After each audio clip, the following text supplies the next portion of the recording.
Ditën e sot me Rion Veliajti komunikoj një akuzere. Ç'është kjo, Klodo? Dhe ta hedhim dhe te kolegët. Akuzere, do me thënë, Zoti Veliaj, ne kemi biseduar edhe privatisht, Ylli, në momentin që u transferua nga paraburgimi Durrësit në drejtim të gjykatës apelit posaçëm për masë sigurie, pra kur shqyrtua masa, gjatë transferimit ka përdorur dhe ka bërë telefonata me telefonin e një punonjësit policisë së Burgjeve. Duke qenë se zonja Xoxa, bashortja e tij, ishte në përgjim dhe njëra nga telefonatat është adresuar në telefonin e saj, s'pak e ka përgjuar këtë telefonat.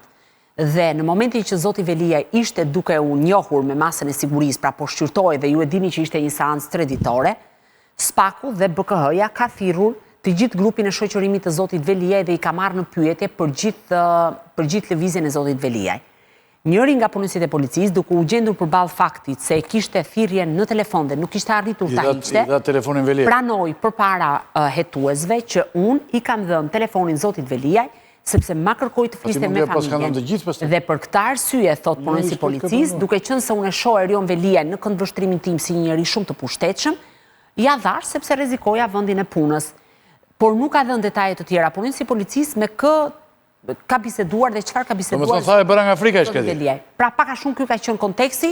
Ai është një oficer me eksperiencë, ka shumë vite, nuk është një oficer i ri, dhe thotë unë bëra nga Afrika. Dhe paralelisht ka nisur një hetim për grupin e gatshëm, pra që ka bërë transferimin e Zotit Veliaj, dhe ndaj Zotit Veliaj është ngritur një akuzë re, dhe për cilën po hetohet, sepse në fund fare kur të merret i pandehur mund të quhet akuzë re, akuza e futjes dhe mbajtjes së sendeve të paligjshme, që kishte një marsh, unë për herë të parë u konsultova me atë nen, kishte një marsh 5 deri në 10 vite burgim.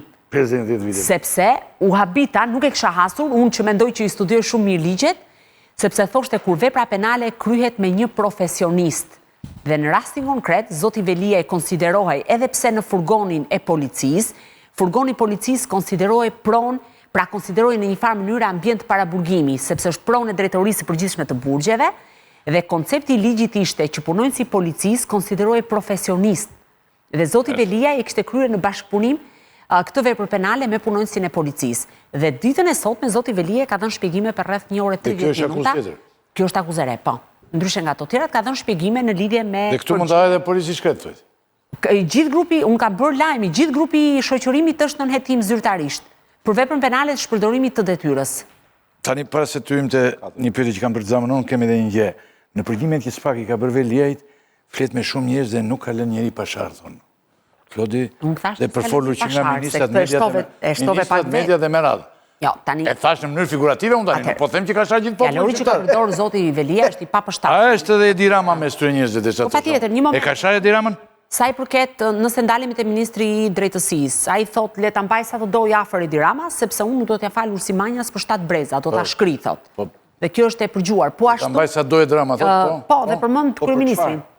Sepse pretendon që Zoti Manja ka urdhëruar një kontroll në qelinë e tij dhe praktikisht me sa duket Zoti Veliaj ka pretenduar që vetë do ta informonin për përgjimin që mund t'i bëjnë në burg. Dhe ai pastaj përmend shumë emra, shumë ministra, përfshirë dhe zotin Mazniku, për cilin me sa duhet ka besuar. I ka thënë që mua kur më përgjoni në duhet më lemëronin e?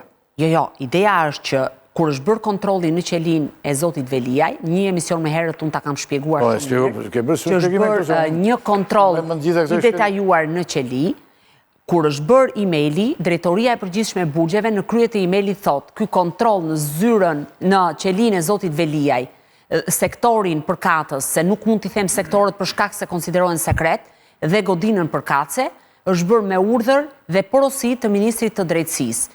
Dhe pikërisht nisur nga ky moment që Zoti Veliaj është vënë në dieni të kësaj shkrese, ai ka një gjuhë shantazhuese ndaj Ministrit të Drejtësisë, ndaj Zotit Mazniku, dhe përveç kësaj të Jo, Edi Rama nuk është se ka një gjuhë të papërshtatshme.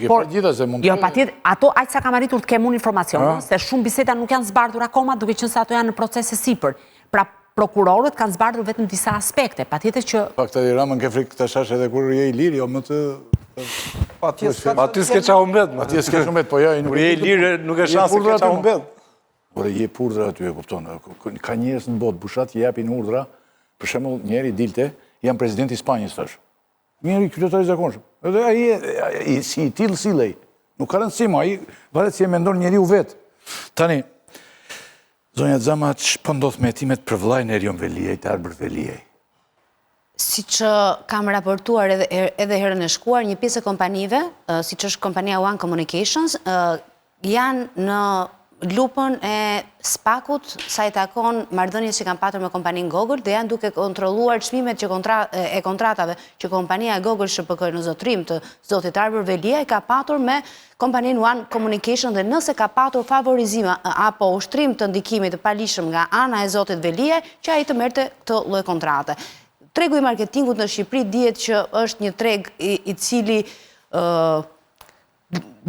kanalizohet te 4-5 kompani dhe buxheti kompanive të telekomunikacionit, siç është kompania One Communication apo Vodafone apo të marrësh në portofolin tënd edhe banka tregtare, ato kanë edhe buxhetet më të mëdha dhe aty është e gjithë lufta.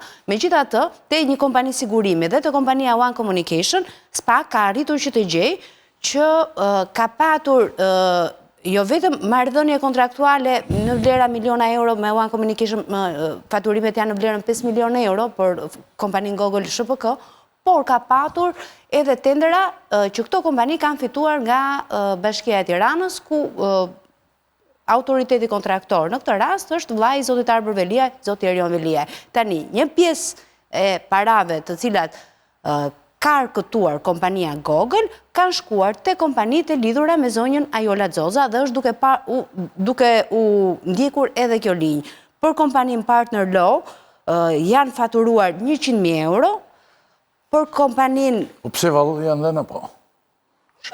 Për shërbime fiktive, për një pjesë të mirë të tyre, dyshohet që nuk janë kryer fare si shërbime. Po ashtu edhe për qendrën Byla, kompania Google ka sponsorizuar, pra ka dhënë 20.000 euro, ndërkohë që... Se popullata nuk e kupton, thuaj vllai Erion Velis. Vllai Erion Velis ka dhënë për kompaninë Ava Studio, që është e mamas zonjës Xoza, ka dhënë 74.000 euro. Pra në total janë 200.000 euro që janë dhënë ndaj kompanive që de facto zotroheshin nga ana e zonjës Ajola Xoza. Pyetje për Bushatin Sokon. Ai ka lëshuar përfundimisht Rama Veliajn. Her pas herë Rama thot frazën PS është oqean. Një bie mira ngrihen. Këtë një bie mira ngrihen ka. Se kuptoj çrije ka oqeani me atë që bie dhe ngrihet. S'ka lidhje po. Ka gjetë kot. Po jo, për që PS është e madhe, është oqeanike. Mund të jetë pyll, për shembull, që një pemë bie, mbin mira të tjerë. Qartë, po si figurë shkon, si metaforë e pranueshme i bashkon në... Po të ishe ti një intervist, si që ishe një intervist me Bashën, do i thoshe të mbaruan njerëzit që kalove këtë peshë. Po i thash, Bashën, se aty vetëm në peshë këtë. Si e me ndonë në një?